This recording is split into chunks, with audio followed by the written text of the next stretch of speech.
Hello, this is Matt Martin here with a quick review of the expanding West, 1800 to 1850. An important time in American history.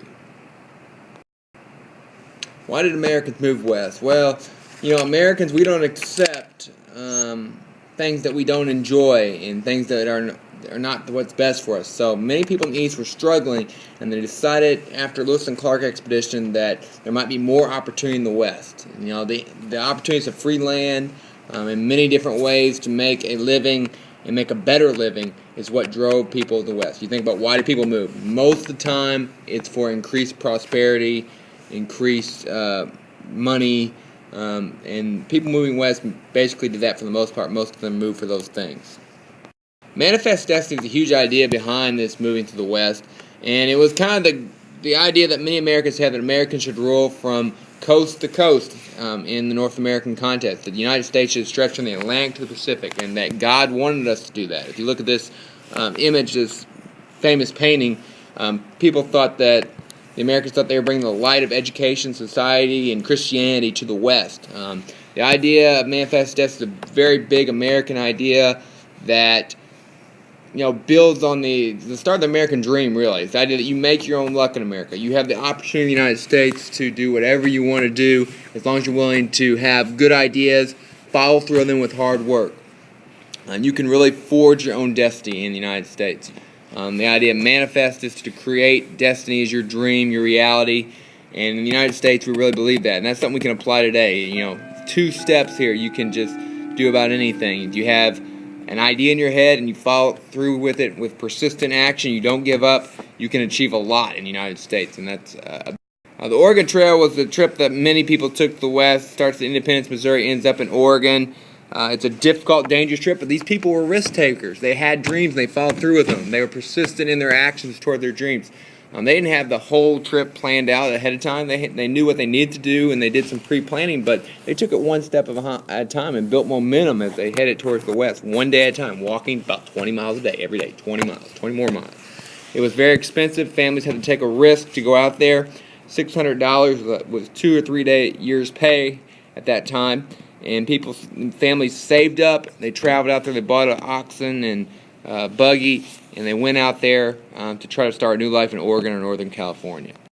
Why do they want to go to Oregon? Well, the climate's ideal for farming, ideal, fertile soil, same in the California Central Valley, great weather for planting, plenty of moisture, and it's all free if you can just get out there to take it. Santa Fe Trail is another trail to the west. This went to the southwest, where people from the east who are risk takers, entrepreneurs, would load up their wagons with factory goods from our northeast, take them down to Mexico, trade them for gold and horses and silver, and you can make huge profits, 2,000%, up to 2,000% profit. Every dollar you invest, $20 back. It's huge opportunity, but it's very, very risky. You're going through the desert. There's bandits, there's Indians, or Native Americans. It is a dangerous trip, but for those who planned well and dreamed big, they were able to make huge profits off of this. The Mormons were a religious group. They're a Christian group, but they don't necessarily follow the Bible. They have their own book called the Book of Mormon, which was written by Joseph Smith, their founder. He, according to his teachings, was revealed God's Word on gold tablets and translated them into the Book of Mormon. The Mormons were not accepted by other Christian groups because they were different. They didn't follow the Bible. They were persecuted. They were picked on, to the point where Joseph Smith was even killed by a mob. At this point, Brigham Young decided we need to make a change as a group for the Mormons and said we need to go somewhere we can be free to practice the religion we want. And Brigham Young took the Mormons out to Utah. And from there they have prospered. They took a risk. They didn't accept persecution. They went forward and looked for new opportunity and found it in Utah. And still to this day the Mormons thrive. Talk about Texas independence. Texas was part of Mexico. But eventually they got tired of being part of Mexico and declared their independence in 1836. Obviously the Mexicans did not accept that and sent a huge army up to San Antonio, Texas, which was just a little kind of frontier village at the time. And a battle took place at the Alamo, a famous battle. The Alamo is an abandoned mission, which is like a church house, really, government building / church house. It's not a fort. Inside there, 200 Texans took on held out against at least 2,000 Mexican soldiers for 2 weeks, but in the end they were all destroyed by the Mexicans. But because they were all killed, their cause still lived on. They stood up for what they believed on, and they inspired many others to fight back. And the saying, "Remember the Alamo," was uttered as people from all over the South and people from Texas gathered to fight the Mexican army. And eventually, at the Battle of San Jacinto, the Mexican general Santa Anna was captured, and Texas gained its independence. It will be its independence for about 9 years. 9 years it will be independent.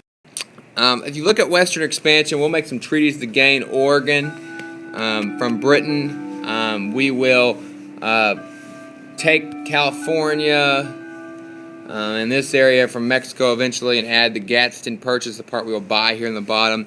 In the Mexican-American War, this area right here is the disputed area. The Mexicans say the Nueces River is the border, but the Americans say no, the Rio Grande River is the border. And you see there's about 200-mile difference there. And as a result, there's a lot of conflict there. James K. Polk promised the American people, he's the 10th president, that he would provide more land for the people. And so he kind of provokes a war down here. He has his men go into the disputed territory to where a Mexican fort is. They don't shoot at the Mexicans, but the Mexicans shoot at them. And when the Mexicans shoot at them, word goes back to the east, goes to Washington, D.C. The Mexicans have shot at us, they've attacked us, and at that point Congress declares war. And innovation like the flying cannon on big wheels that be pulled by a horse, and terrific leadership give the Americans a huge advantage over the Mexicans. And basically the Americans use their navy, use their ground men to invade Mexico and attack Mexico from all sides, and very quickly the Mexicans are badly defeated and have to give up all this land. California, the gold rush. James Marshall found gold in the Sacramento area. The word quickly spreads, and thousands of people come out to California, big dreamers trying to make their fortune with the gold fields of California. And some did get rich off gold, but many others found a prosperous living in other ways. It's kind of a lesson that you follow your dreams. It may not work out exactly how you expect it to, but you're always going to find some form of success if you stick with it. People made fortunes like Levi Strauss selling pants, selling tools to gold miners, trade as the city of San Francisco grew and grew and grew, selling food and other supplies. So the gold rush is really a story of American dream and how Americans looked for their fortune, looked for their prosperity, took risks, went out and tried to find gold and other riches, but they found it in other ways. So from that point, California becomes populated. The rich farmlands of the Central Valley are used, and California, of course, is a thriving state even today.